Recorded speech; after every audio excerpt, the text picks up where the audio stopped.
Салам достор. Бүгүн көпчүлүк жаңылыша турган 6 сөз бар. Ошол сөздөрдү карайлы келгиле бирге чогуу. Advice, advise. Advice мында с тыбышы менен бүтүп жатат. Затоточ, кеңеш дегенди түшүндүрөт, Ал эми advise мында з тыбышы менен бүтүп атат дагы. Бул этиш болуп саналат дагы. Кеңеш берүү, эмне кылуу, кеңеш берүү болуп атат. I need your advice. I need your advice. Менин кеңешиң керек деген сүйлөм тура болду мында, Borrow, land. Borrow бирөөдөн бир нерсе алуу. Lend бирөөгө бир нерсе берүү. Can you borrow me some money? Can you lend me some money? Сен мага акча бере аласыңбы? Fun, funny. It was a funny day. It was a fun day. Much, many. How much? Apples. Much саналбайт, алманы сураганда. How many apples? People is or people are. People is happy. People are happy.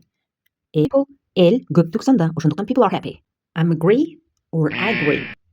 I agree. Мен макулмун. Достор, силер ушундай каталардын кайсысын кетиргенсиз? Каналыма катталып лайк басып коюңуз.